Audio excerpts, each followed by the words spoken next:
Kia ora, Helen Brums here, coming to you live from Surprise in Arizona. Hope you're having a super fantastic, sparkling day.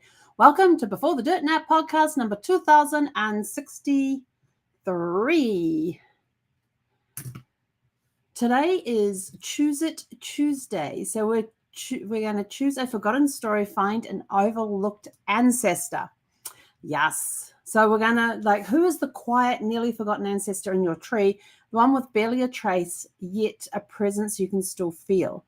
What do you imagine their life was like, and how might choosing to remember them change your perspective? Those are your reflection questions for today. All right, so let's get, my apologies again for being late. We went later than expected on our walk, but we're back. And then I had to get this all set up and everything else. So, and I just realized I can't find my wrist support and I need it right now because my arm is killing me right now. But anyway, we're going to battle it through. I'm going to take a deep breath, blow it all out, and just not use my right hand at all. You might see it flying around, but that will be about it. This is the left hand, just for reference. So as I said, today is Choose It Tuesday, and I want to invite you to make a choice that's often overlooked.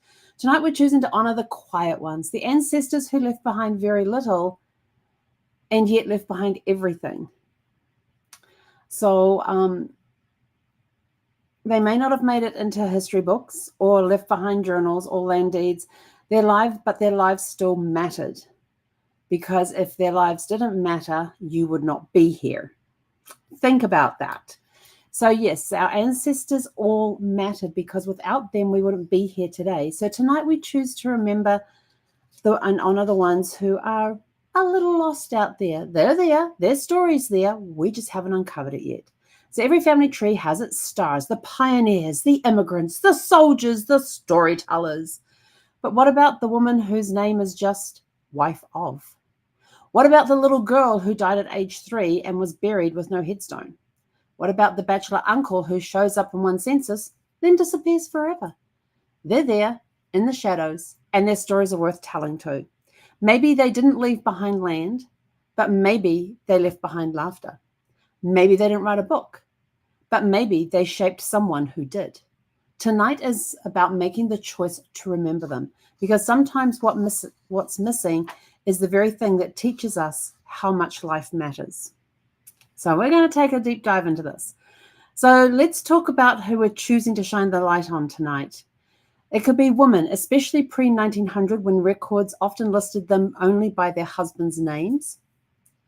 In fact, even into some of the early 1900s, they were listed by their husbands' names as well. Unmarried relatives who had no descendants to remember them. Laborers, domestic servants or farmhands, the backbone of daily life, rarely praised in print. Children who died young, seen in the records as lines crossed out or headstones worn smooth. Disabled or institutionalized ancestors, sometimes erased intentionally from family memory. Those who never owned land, held office, or left paper trails, but held their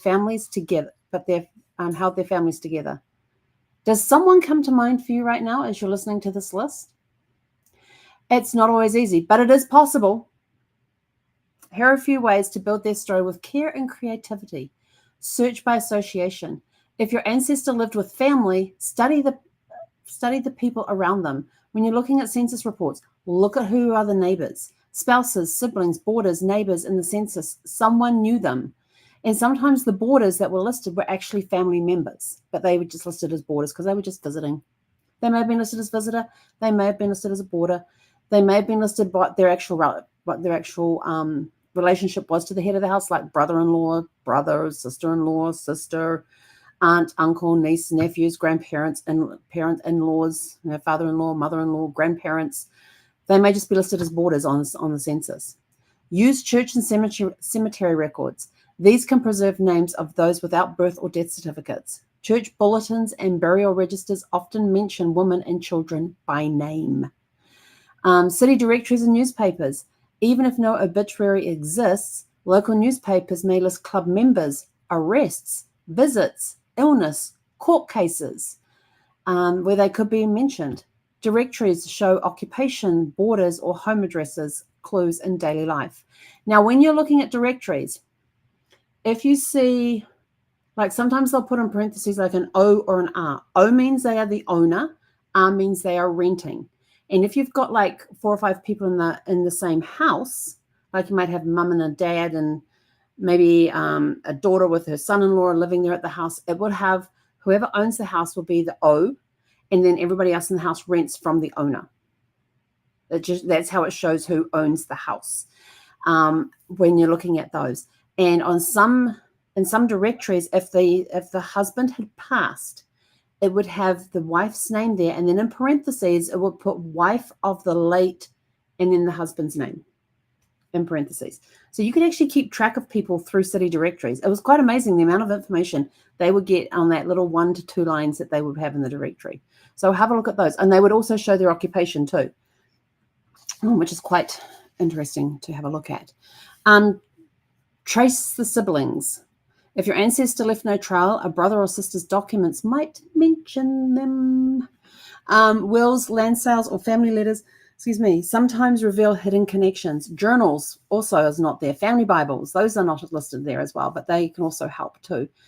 Probate records are another one that can list siblings. So find the siblings, track the siblings, and you just might, because sometimes if you've watched me often enough, you'll hear me say sometimes you got to go wide, meaning the siblings and the cousins, in order to go up the tree, to go back up through your direct ancestry. Sometimes you've got to bring in the siblings and the cousins to help find clues to keep moving up the tree. So have a look for brothers, for sisters, for cousins of the person that you're looking for, because, look at their documentation. There just might be a mention in there. They may be mentioned in somebody's journal, or letters. You find a bunch of letters, they may be listed in there. Oh, we had cousin Susan come and visit us today. Oh, who's cousin Susan? Let's go find cousin Susan. Cousin Susan visited with her husband, John Smith. Oh, now we've got Susan Smith and John Smith. Let's go find them. Study the context. If facts are thin, build the story around their world. What did life look like for someone in their position at that time in that place? So even if you've just found them you think you've found them on a census report and it's got them listed as domestic servant, a maid, a cook, whatever it is, start with that. Always when you're looking for details in genealogy, start with what you know. When you're turning around and saying, okay, I need to find information about this particular relative, put it into a question. And now let's go and prove, or you put into a theory and a hypothesis, and now let's go prove or disprove this hypothesis. Have we got the right person? What documentation can we find about these people? How long were they in that employ? It could be they appear in one census and disappear in another, or they could appear in a different household 10 years later. Or maybe they got married during that time. You got to start with what you know. With the domestic servant, they'll have there that they were a domestic servant in that particular house. So you've got the address, you've got the house number, you've got who lived in that house. You have that they were a domestic servant. You've got the year that they were born in there, and whatever other questions can be answered about that domestic servant would all be there in that census. So take all that information, because that's what you've got to work with, and start putting it together that way. Let's say you have a name in one census record, which is what we're talking about, or a birth year and a death date carved into stone.